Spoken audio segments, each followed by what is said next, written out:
Olá meninas, tudo bem com vocês? Eu tô gravando aqui essa aula porque nem todas conseguiram participar da aula inaugural e é muito importante que todas vocês tenham acesso a essa aula. Então eu resolvi gravar para que vocês tenham um entendimento do porquê que a gente está fazendo esse curso, tá bom? Eu vou aproveitar e falar um pouquinho sobre o ministério do Big Dream, o Be Amazing Brasil, né? Ou seja, surpreendente. Então, o Big Dream, ele é um ministério interdenominacional, então assim, ele não está ligado a nenhuma placa de igreja, né? Em nenhuma denominação. E ele tem como objetivo capacitar pessoas, igrejas, comunidades com estudos bíblicos e discipulado. Então, o Be Amazing, ele é um desses estudos voltado para mulheres. Então, aqui no Brasil, o Be Amazing recebeu o nome de Seja Surpreendente, né? Na tradução, ele recebeu o nome de Seja Surpreendente e é um estudo voltado para mulheres, para a capacitação de mulheres com base na palavra do Senhor, aí no livro de Tito, capítulo 2, dos versos 3 ao 5, tá bom? É esse aqui o livro, Seja Surpreendente. Então, todo o nosso curso vai ser pautado em cima desse livro, em cima da palavra de Deus. Então, serão os nossos dois instrumentos de estudo, o livro e a palavra de Deus, tá bom? Tem as redes sociais aí, quem quiser acessar, tem o Instagram, tem o Facebook, é só colocar lá o Be Amazing Brasil, mas eu coloco para vocês também lá no nosso grupo no Telegram, para que vocês conheçam um pouquinho mais sobre o ministério, sobre os grupos, né? Os grupos de estudo para mulheres aqui no Brasil já tem em vários estados, também já está em vários países, né? Aqui fora do Brasil, na Europa e tudo. Então tem sido uma bênção, um instrumento de capacitação para mulheres, onde muitas mulheres têm sido reposicionadas. E este estudo chegou até mim, chegou até você. Então nós faremos uso daquilo que Deus separou e preparou para nós para este tempo, tá bom, meninas? Então quem não chegou o livro ainda, não tem problema. Nós vamos trabalhando com as lições, eu vou mandando para vocês as lições, para quem não recebeu. Quem recebeu, vai fazendo no livro. Quem não recebeu, eu mando. E quando o livro chegar, faz as anotações no livro, tá bom? Eu vou colocar o link também para quem não pegou o livro ainda, para que possa adquirir, tá? Então agora, eu pedi para vocês prepararem uma folha de sulfite em branco, um caderno em aspiral, um lápis com borracha, né? E um apontador e uma pasta. Vocês providenciaram esses itens? Eu espero que sim, meninas, tá bom? Então nós vamos começar com a folha de papel sulfite, tá?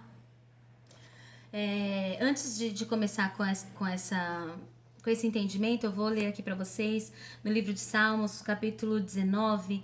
Eu vou ler a tradução da Bíblia, a mensagem, tá bom? Porque é uma tradução assim bem interessante e veio bem encaixar com a proposta daquilo que a gente está querendo passar para vocês. Do versículo 11, eu vou ler até o 12, o 11 e o 12. Está escrito assim: E mais, a palavra de Deus é um mapa que nos alerta do perigo e nos leva até onde o tesouro está escondido. Como vamos encontrar o caminho? Como saber que pisamos na bola? Limpa a tela, ó Deus, para que comecemos o dia do zero. Limpa a tela, ó Deus, para que comecemos o dia do zero. Então é isso que essa folha em branco representa. Uma tela limpa, vocês são essa folha aqui, uma tela limpa, onde Deus vai escrever uma nova história a partir deste momento para vocês. Então esquece tudo que vocês passaram, Porque a partir de hoje vocês são uma tela em branco e onde Deus vai escrever o propósito que Ele tem para cada uma de nós, tá bom? Aí eu quero que vocês, aí na casa de vocês, peguem essa folha e façam o desenho de vocês. E coloquem uma característica que quando a pessoa olhe para você, ela fala, olha, essa é a característica dessa pessoa. Por exemplo, aqui tá o meu desenho. Eu ia desenhar de vestidinho, tá? Mas quando chegou nas pernas, aí deu errado e eu tive que emendar numa calça. Então vocês vão me perdoando aí, tá? Essa aqui sou eu, mais ou menos. E aí eu coloquei uma característica com a primeira letra do meu nome. Eu coloquei alegria. Porque isso é uma das coisas que marca a minha essência. Então, uma característica minha é a alegria. Então, eu quero que vocês façam um desenho de vocês e coloquem a característica com a primeira letra do nome de vocês, tá bom? E guardem isso aqui, porque nós vamos precisar no decorrer das aulas, tá? Vocês vão entender, nós vamos usar isso aqui no decorrer das aulas. E aí, vocês tirem a foto e me mandem no privado, tá? Porque eu vou escrever na planilha o nome de vocês, a característica, tá bom? Eu quero que vocês me mandem o desenho de vocês, tá? Essa é a primeira parte do material. Aí eu pedi pra vocês pegarem um lápis com borracha, né? Um lápis com borracha. Aí eu quero fazer uma pergunta. Eu consigo falar que cor é esse lápis? Só olhando ele assim? Eu consigo dizer que cor que ele é? Que cor que é o grafite que está aqui dentro? Se ele é um grafite escuro, se ele é um grafite claro, se ele é um grafite colorido. Apenas de olhar por fora, eu consigo saber que cor que é esse grafite? Não consigo, né? Isso significa que o que está por fora não representa aquilo que está por dentro. O que está aqui fora não determina o que está aqui dentro. Ou seja, o nosso exterior não fala sobre aquilo que é a nossa essência. Existe algo dentro de nós, que muitas das vezes está assim, ó, como esse lápis aqui, ó. Escondido. Olha. Tá vendo? Deixa eu aproximar aqui pra vocês verem. Ó. Tá vendo? Não sei se dá pra vocês. Deixa eu ver se eu consigo focar aqui. Olha, gente. Tá vendo? Vocês conseguem ver a ponta desse lápis? Não dá pra ver a ponta dele, né? Ó. Não dá pra gente saber o que é. Então tem muitas mulheres que estão assim, ó, com a essência escondida. Alguém já tirou a esperança do recomeço de uma nova história. Porém, eu quero te lembrar que o lápis, ele é de madeira, ó, ele é de madeira. Isso representa a cruz. Isso aqui representa o preço que Jesus pagou pela sua vida. E Ele quer restaurar, pôr para fora aquilo que está escondido aqui dentro. A sua essência, Ele quer trazer para fora a sua essência. Porque Ele precisa escrever uma nova história para você. Ele precisa, tem um propósito esperando por você e você precisa colocar essa essência sua para fora. Você foi comprada por um alto preço. Mas como que a gente vai fazer uma ponta nesse lápis? Eu pedi para vocês pegarem um apontador, né? Aí aqui tá o apontador. Então a gente vai colocar esse lápis nesse apontador. Esse apontador aqui, ó, é Deus, através do seu Espírito Santo, que vai nos moldar, vai trabalhar em nós, até que a nossa ponta seja uma ponta bonita, uma ponta fina, uma ponta suficiente para escrever uma nova história. Então, aqui, ó, nós precisamos nos colocar nesse apontador para que nós alcancemos o objetivo diante de Deus. Só que tem um porém, meninas. O lápis, ele vai sozinho pro apontador? O lápis consegue ir sozinho pro apontador? Não, né? Alguém precisa conduzir o lápis até o apontador. Hoje, eu sou essa pessoa que está conduzindo você até esse apontador. E vou ajudar você a adquirir essa ponta bonita, essa ponta linda, essa ponta afiada em Deus. Porém, ao final deste curso, vocês serão as mãos que vão conduzir outros lápis, outras mulheres que estão sedentas, que estão chorando, que estão precisando ser resgatadas, que não conseguem encontrar propósitos na vida. Vocês serão essas mãos que vão conduzir esses lápis que estão nessa situação aqui, ó, sem esperança, sem sentido. Vocês conduzirão esses lápis até o apontador. Vocês serão essas mãos.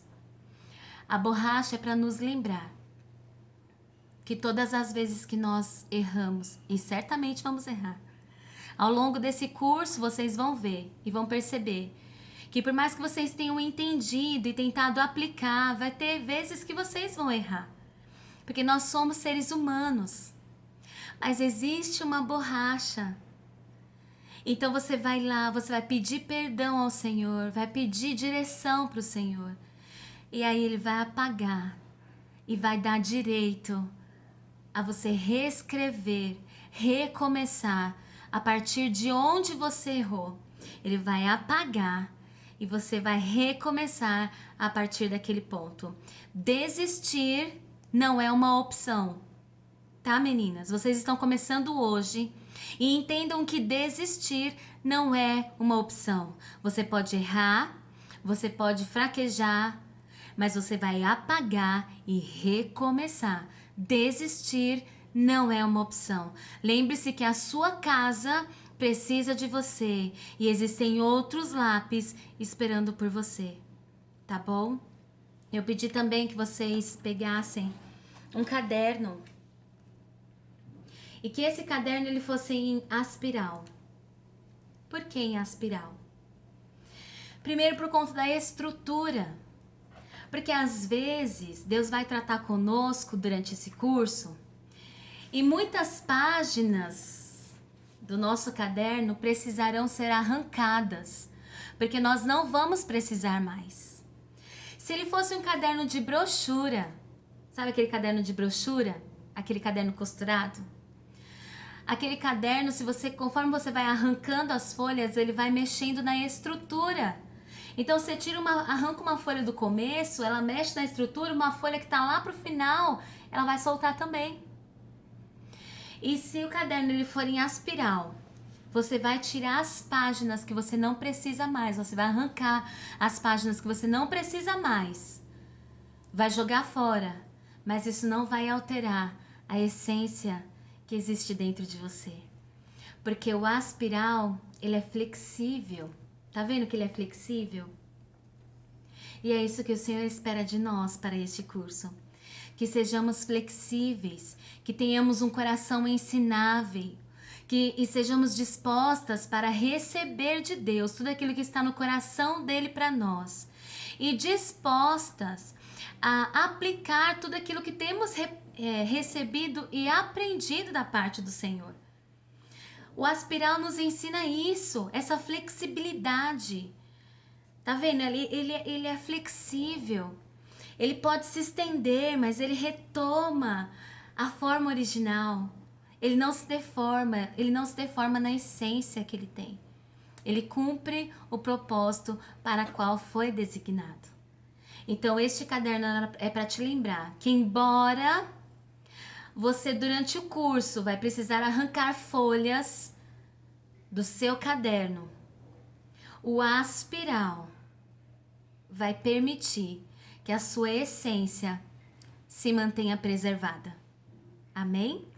E aí eu pedi para vocês também prepararem uma pasta com elástico.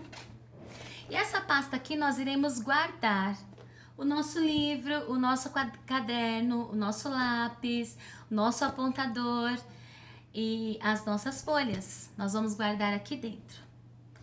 E o que essa pasta aqui ela representa? Essa pasta, ela fala que as coisas estão protegidas, certo? Estão guardadas, estão seguras. Eu consigo ver o que tem aqui dentro? Vocês não conseguem ver o que tem aqui dentro, sim ou não? Ninguém consegue ver o que tem aqui dentro. Está protegido, está guardado, está preservado. Então, meninas, o que acontece? Em muitos momentos durante o curso, nós vamos precisar nos abrir.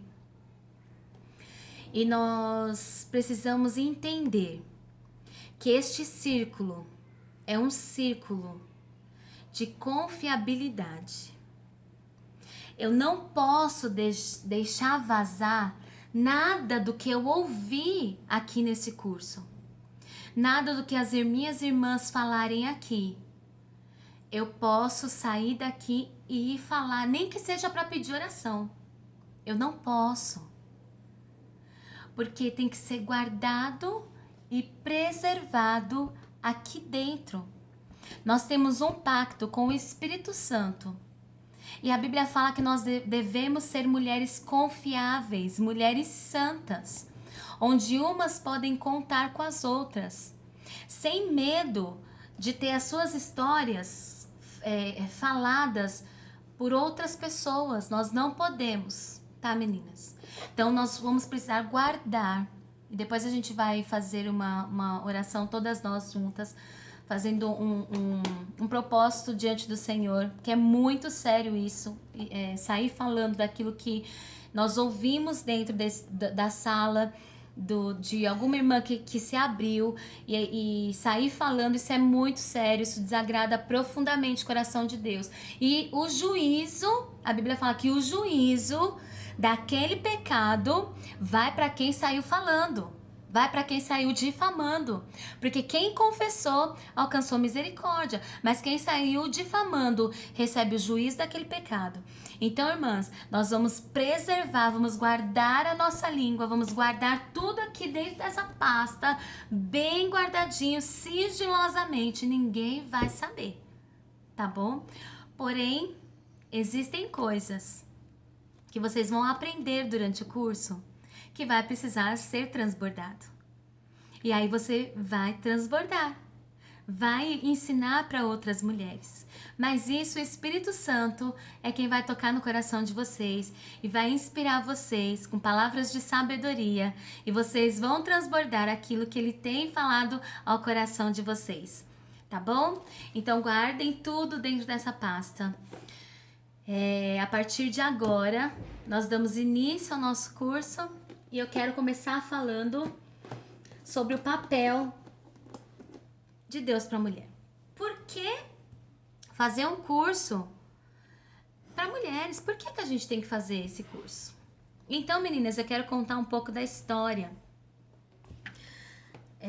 Desde lá do comecinho.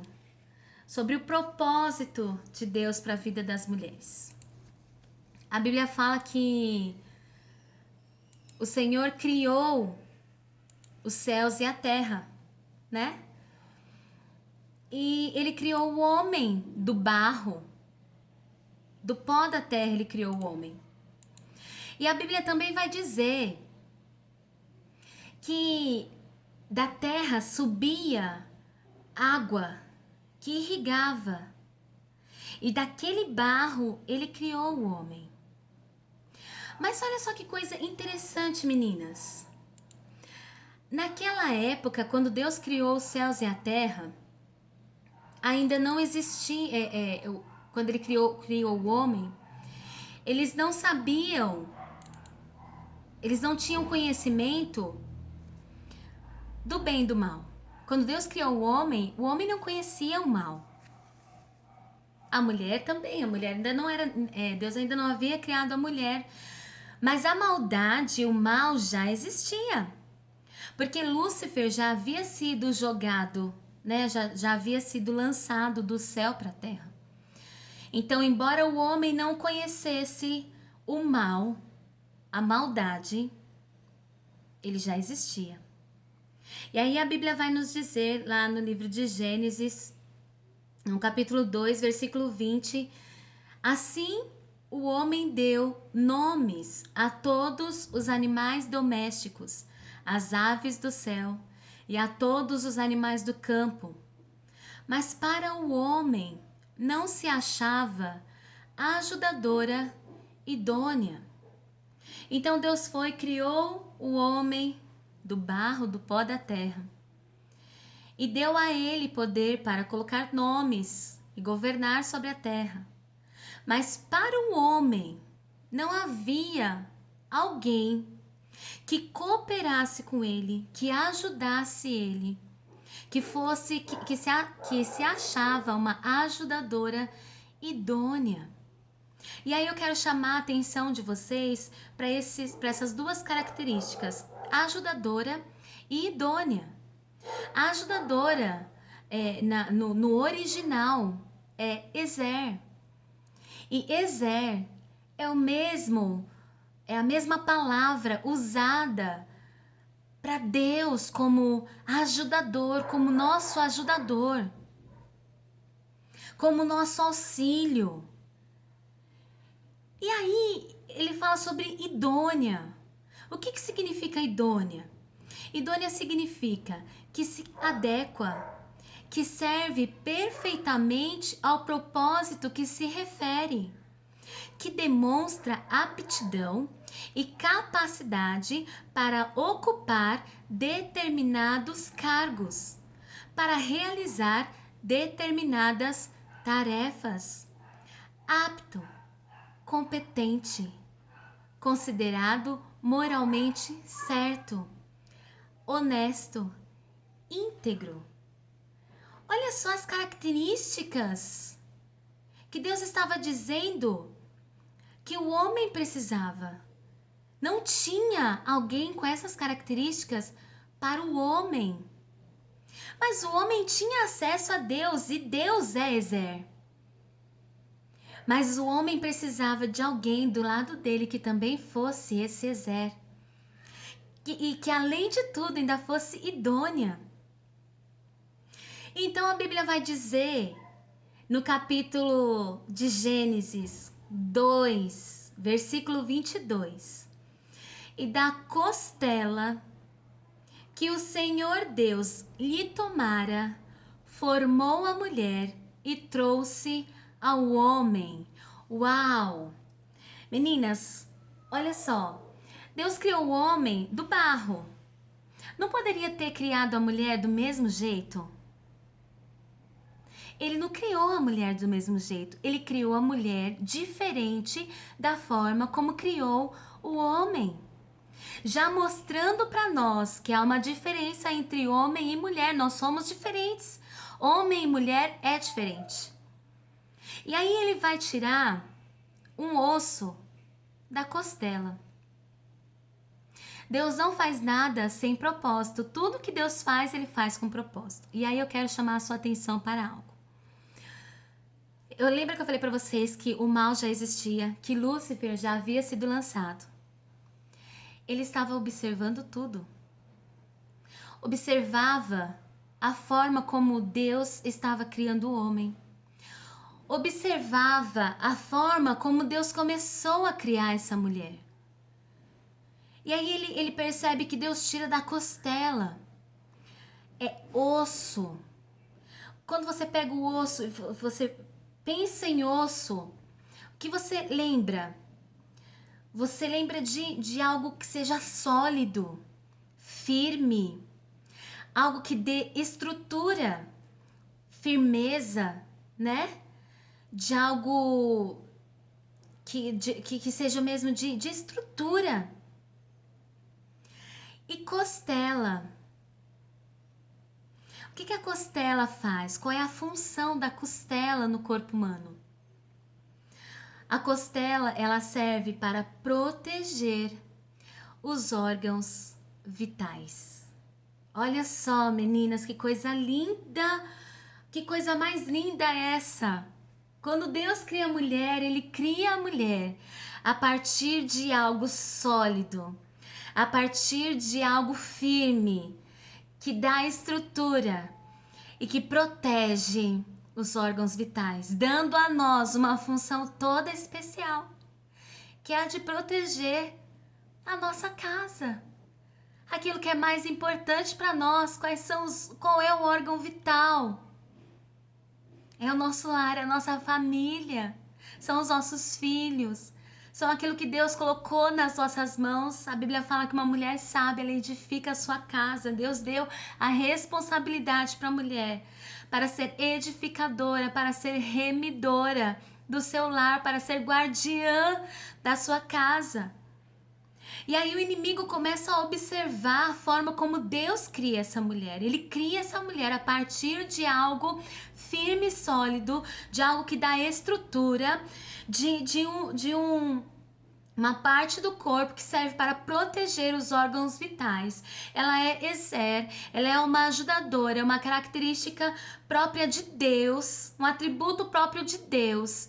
E Ele cria ela com todas as habilidades e capacidades, com todas as aptidões para ocupar os cargos e para realizar as tarefas. Uma mulher competente, uma mulher apta. E aí o diabo começa a pensar, fala, ele não faz nada sem propósito. Tem um negócio aí. Certamente tem um negócio aí. E aí, a Bíblia vai nos dizer que a serpente começa a cercar Eva. E a serpente fala assim, foi assim que Deus falou que vocês podem comer de todas as árvores que estão no jardim? E aí ela fala, não foi isso. Ele falou que a gente pode comer de todas menos de uma. E aí a serpente, que já era má, que já tinha maldade, que já tinha a intenção de enganar, Eva não conhecia o mal. Eva não conhecia a maldade. Mas a maldade já existia. Quando Deus disse assim, vocês não comam da árvore do bem e do mal, era porque Deus não queria que nós conhecêssemos o mal. E Adão e Eva não conheciam o mal. Mas a serpente persuadiu Eva, de forma que Eva comeu a árvore, comeu do fruto da árvore. Ela olhou para aquela árvore e ela achou a árvore bonita e os seus frutos bonitos. E ela comeu daquela árvore e deu de comer ao seu marido. Aí no versículo 15 de Gênesis capítulo 3, a Bíblia vai dizer que Deus lança uma sentença, um juízo contra a serpente. E ele diz assim, porém inimizade entre você e a mulher, entre a sua descendência e o descendente dela. Este ferirá a sua cabeça e você lhe ferirá o calcanhar. Olha só, meninas, quando eles pecam, que o pecado entra no jardim, que os olhos deles são abertos e que eles têm o conhecimento do bem e do mal, que eles olham e eles percebem que eles estão nus, que eles vão preparar roupas para se cobrirem, que Deus entra no jardim. Deus entende a maldade de Satanás. E o primeiro juízo, a primeira sentença que ele lança é contra a serpente. E ele diz assim: eu porei inimizade entre você e a mulher. Foi entre você e a mulher. Porém, aí Deus já cria um plano de resgate, gente. Olha só que coisa. Entre a sua descendência e o descendente dela, ou seja, aquele que vai nascer de uma virgem, que vai colocar você no seu lugar. Eu entendi o que você quis fazer com ela. Eu entendi a maldade do seu coração. Eu entendi o que você quis fazer com ela. Mas da mesma mulher, da semente destas mulheres que eu criei, nascerá um que pisará e esmagará a sua cabeça. Então, ali naquele momento, Deus lança uma sentença sobre a serpente, mas já um plano de restauração e reposicionamento para a mulher. Porque a mulher também recebe um juízo, também recebe uma sentença. Aí a Bíblia vai dizer que chamou Adão, a sua mulher Eva, porque era mãe de todos os viventes. Está ali no livro de Gênesis, capítulo 3, versículo 20.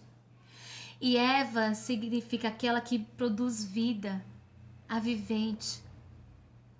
Adão lançou sobre Eva uma palavra, uma promessa, uma palavra de esperança, dizendo que, apesar dessa sentença de morte que eles haviam recebido, ela poderia gerar vida. A humanidade ganharia vida através de Eva. E aí, meninas, a Bíblia fala que Deus falou para a mulher que o homem haveria de governá-la. Mas ali Deus estava falando sobre a submissão. Porém, a liderança servil, ela foi comprometida, e o relacionamento entre homem e mulher também foi comprometido. E o homem confundiu essa submissão e subjugou a mulher. A mulher passou, vocês podem ver no Antigo Testamento, a mulher ela perdeu sua voz, a mulher perdeu posição, a mulher não podia falar em público, a mulher não podia dar a sua opinião.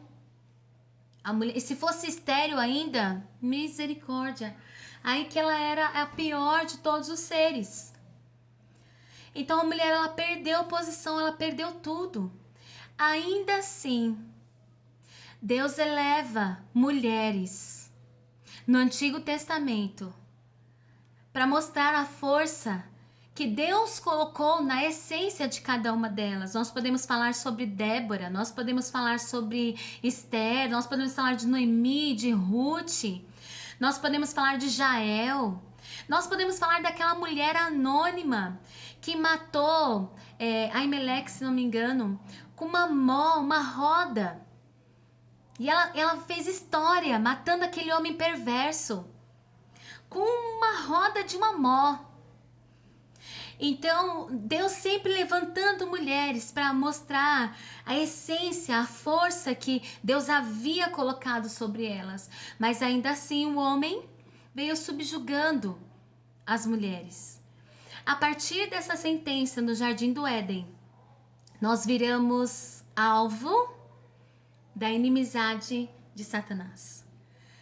Esses dias eu estava vindo com meu esposo e nós pegamos uma avenida aqui perto de casa, e essa avenida ela é muito famosa por ter várias casas de prostituição.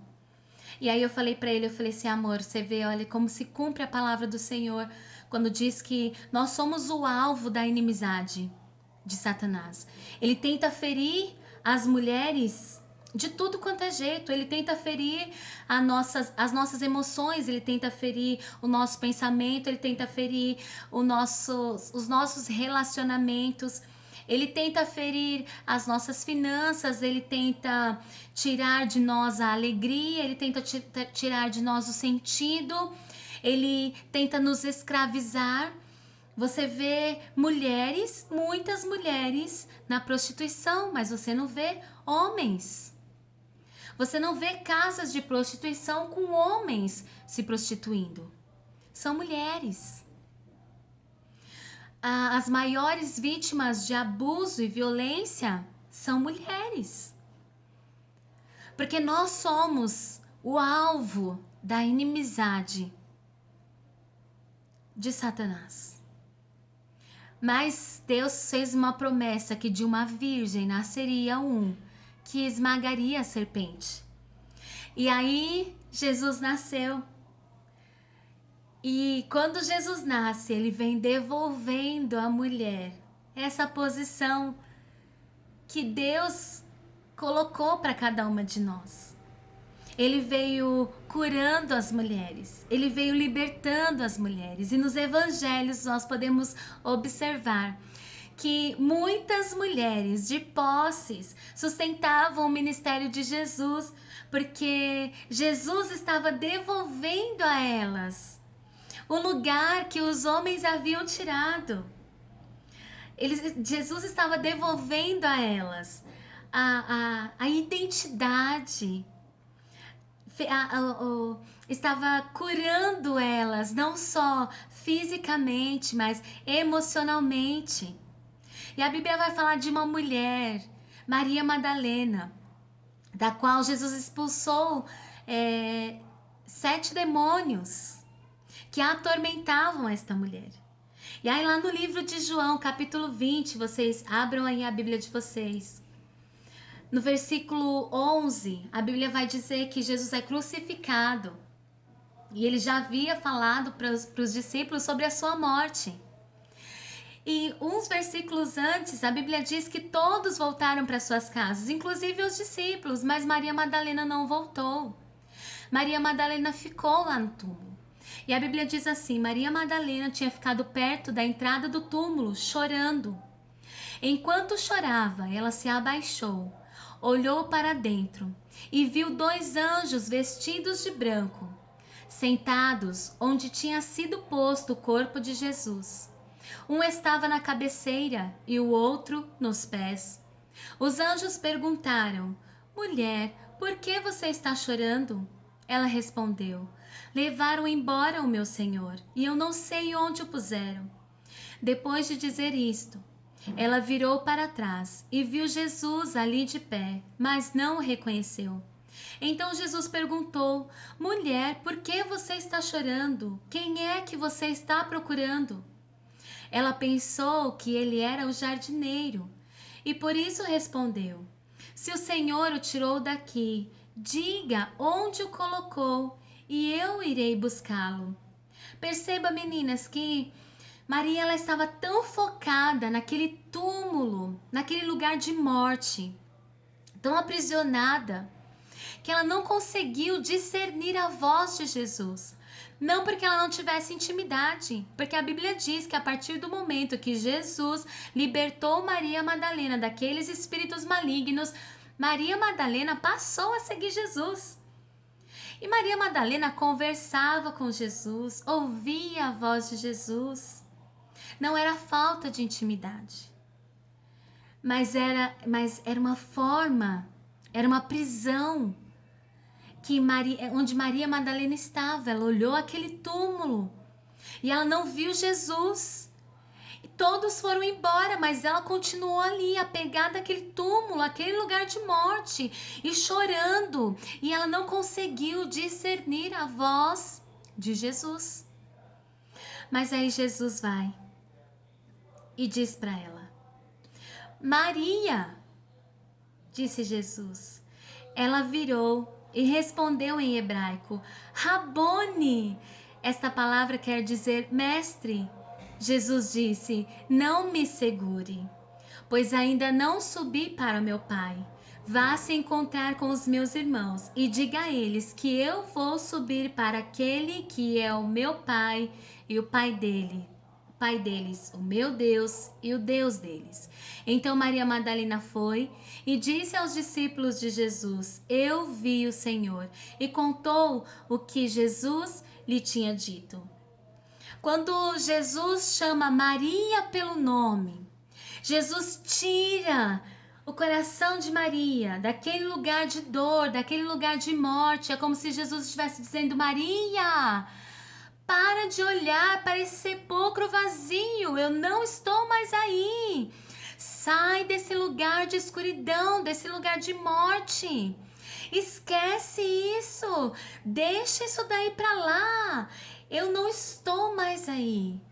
A partir de agora é um novo caminho, é uma nova história, é um novo começo.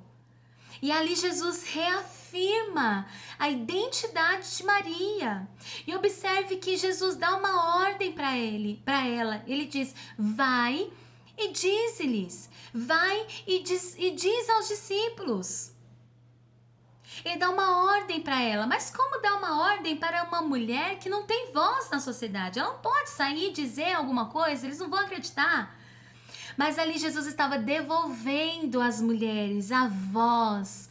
Mulher, Deus te devolveu através de Jesus, através do sacrifício de Jesus. Deus devolveu a sua voz dentro do seu lar. Deus te reposicionou através de Jesus. Deus te devolveu ao seu lugar de origem. Você é guardiã do seu lar, você tem voz dentro da sua casa, você tem voz dentro do seu lar, você tem poder para subjugar, você tem poder para governar dentro da sua casa. Esse poder Jesus devolveu a você. Maria poderia ter se calado, mas Maria não se calou. Maria tomou posse daquilo que Jesus estava dizendo para ela. E ela foi e disse. Outra coisa, eu não sei como era a situação de Maria, a relação com os pais. Mas Jesus estava integrando Maria a uma família. Ele disse: eu estou indo para o meu pai, o pai de vocês. O meu Deus e o Deus de vocês. Agora vocês têm uma família. Você não tem só uma identidade. Você tem um pai, você tem uma família. Deus devolve a nós o direito que antes foi roubado por Satanás. Então eu quero que você hoje assuma essa posição.